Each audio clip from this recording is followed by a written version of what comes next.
It was mid-June, 1995, 3:30 a.m. on a chilly winter's morning. 7-year-old me had hardly slept that night as excitement raced through my body.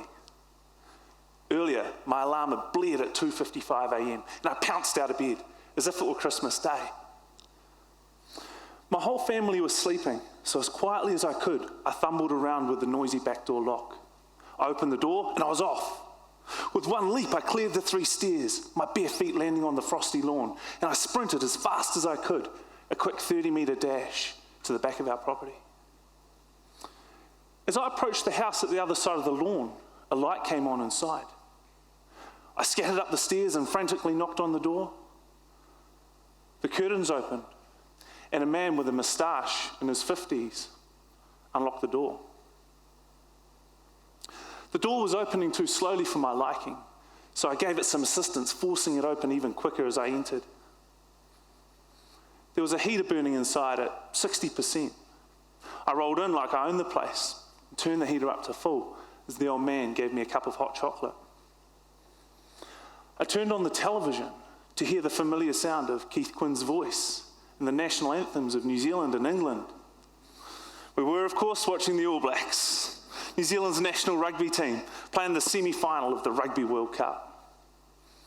Even as a 7-year-old boy, I could name every single member of that All Black starting team. I had my favourites: Fitzy, Goldie, Osborne. Lomu was changing the face of rugby at that time. But for me, the biggest hero of them all was one particular man called Zinzan Brooke. Zinny was an amazing player. He had all the skills and no weaknesses. He was very much a poor loser, but I liked that about him when I was 7. In my eyes, Zinny could do no wrong, and apart from my family, Zinny was my hero. It was about 3:30 a.m. on that fateful morning when Zinzan Brooke drop-kicked a rugby ball from 40 metres out in the semi-final of a Rugby World Cup, an unprecedented feat for any forward in rugby. That moment, and how I felt in that moment, will live with me for many years yet. Now, what does a child have if a child doesn't have dreams for their future, heroes they one day want to emulate? Every child should have dreams for what they one day want to become and achieve. Every child is impressionable. Every child is heavily influenced by their nurture and environment. For those children who are lucky enough to grow up in privileged families, they have the opportunity to watch sport on television. Whilst watching that sport, they start to look up to the players they are watching. They start to imagine themselves one day playing on television in front of large crowds. They start to develop a love for sport, and with it, a healthy lifestyle. Fast forward to 2004, from which I draw another memory that I'd like to share with you. I still remember making the first tackle. It was a big hit.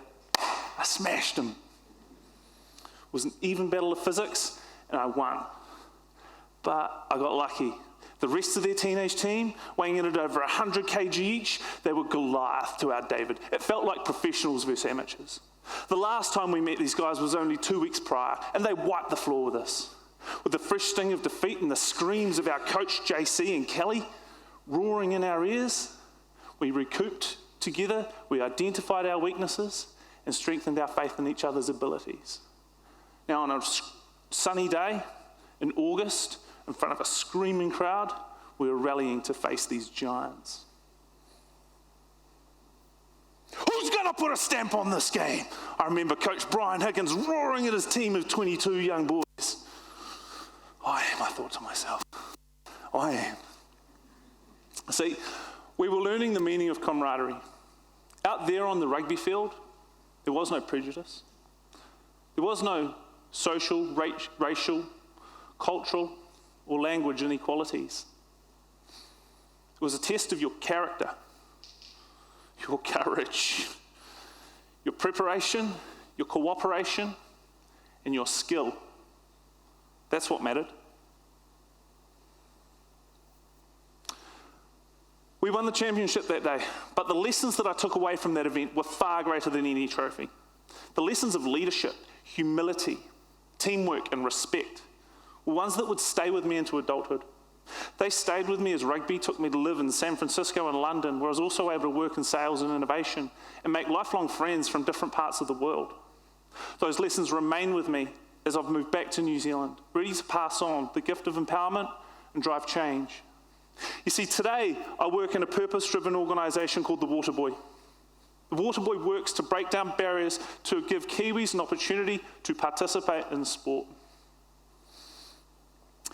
At this point, I do want to acknowledge that sport isn't the only method for achieving some of the benefits that I've discussed, but it's what I'm passionate about, so it's what I focus on. I believe that every Kiwi should have the opportunity to participate in sport. Sport gives us friendships and teaches us lessons which help shape our character. In essence, it's a large part of what makes up the fabric of New Zealand society. Sport gives us mental health benefits, physical health benefits, leadership skills, social skills, interpersonal skills, self-confidence, self-esteem, self-motivation. Not only those self things, it breaks down social barriers to give us respect for others, other races, religions, people from different cultures and different sectors of society. Sport brings friends and family together. The pride that emanates from a parent when they watch their child participate in sport can't really be described in words. Today, there are thousands of Kiwis who wish they could participate in sport, but they are unable. That breaks my heart. I think that sucks.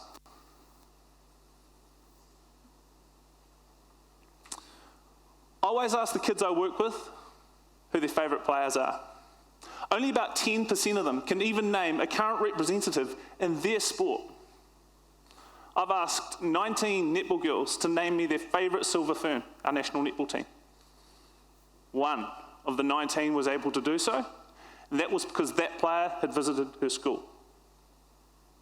See, without the means to watch sport, these children never have the opportunity to witness the unique atmosphere of top-level sport. The same atmosphere which captures the imagination of privileged children, prompting them to dream and do. The same atmosphere which made me want to play rugby on the front lawn at any given opportunity, pretending I was Zinzan Brook. The kids I work with, they'll give sport a go because it's fun and because it's cool.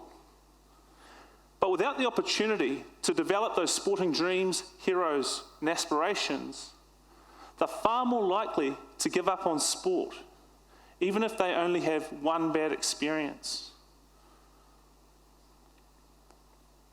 But when these kids do participate in sport, it can quite literally change the course of their lives.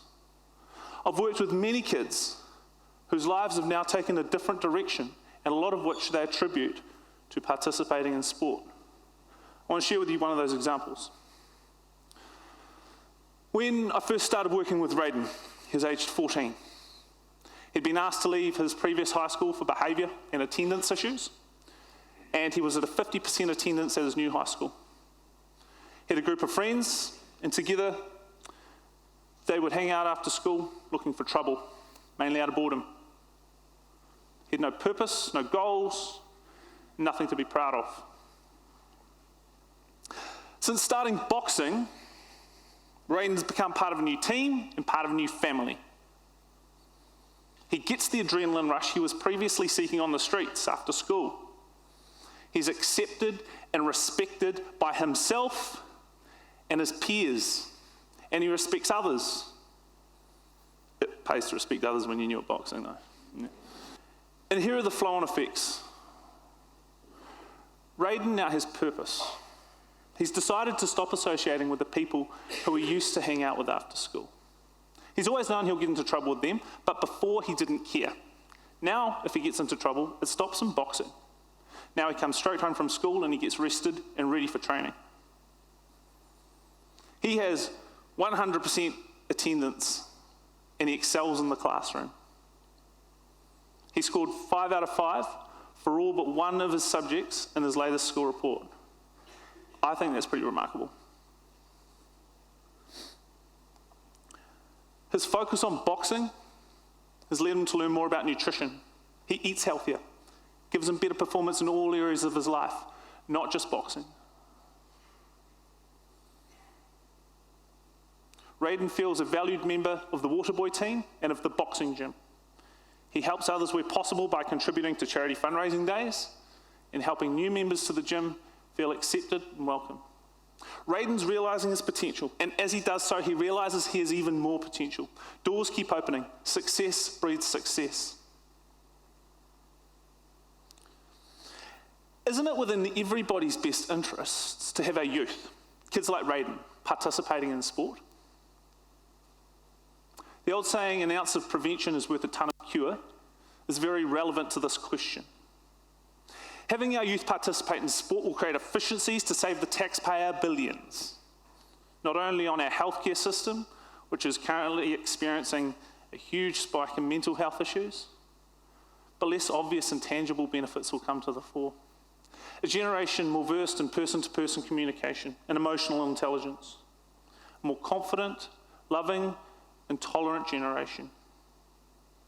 There's clearly a vested interest for us all to have our youth given the opportunity to participate in sport, even if your motivation comes from self-centered origins.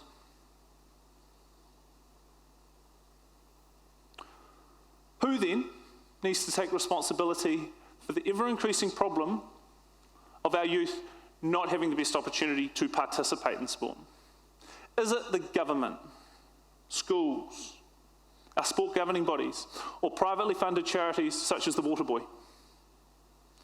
The answer is all of the above. We all need to work in symphony, as a team ironically, to achieve the best results. But within that symphony, I see an opportunity to make a dramatic difference with relatively little resource and effort. And for that change, I want to direct your attention to our sport governing bodies. It is the purpose of any sports governing body to increase their sports participation and popularity within its catchment area. Today, just over 27% of New Zealand children grow up in a household experiencing income poverty. Here's the key bit. By creating exclusive partnerships with subscribe-to-view television broadcasters, such as Sky TV in New Zealand, our sport governing bodies are excluding a significant population the opportunity to watch sport, and therefore become a fan. Netball and rugby in particular are dying a fast death by player numbers at an amateur level. Don't be fooled by New Zealand Rugby telling you their player numbers are increasing. Whilst that's technically correct, that number is being inflated by a welcome surge in popularity of female sports. The ability for females to now play rugby at the Olympics and the Black Ferns, our national female rugby team, becoming professional earlier this year. But ask any rugby club, and they will gravely tell you they now field half as many teams in the male division as they did 15 years ago, and they are no longer at the heart of the community. Continued exclusive subscribe-to-view partnerships have been like a drug for rugby in this country. If pay TV can do that to rugby, a sport with such a cultural stronghold in this country, what damage is it doing to the ability for other sports to reach their potential audiences? I've come to realise that Sky TV has effectively placed golden handcuffs on our sport governing bodies.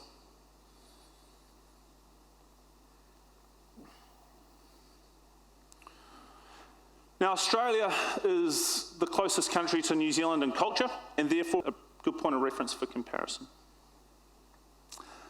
Be it by good luck or good planning, their sport governing executives seem to have found a winning television sports broadcast formula, a 50-50 split between free-to-view and subscribe-to-view broadcasting.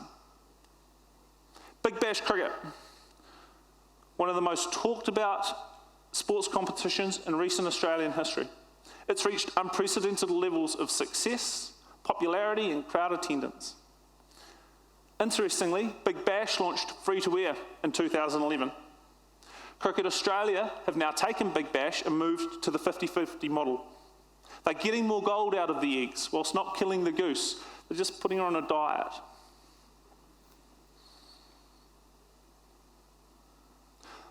Sport broadcasting is about to take a paradigm shift from television to online.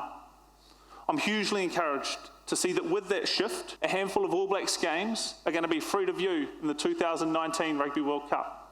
But 3 or 4 games once every 4 years is not enough. Can we rely on our sport governing bodies to make the best decision for all of us? Or are the golden handcuffs too tight? Do we need to use our voice to give them some encouragement?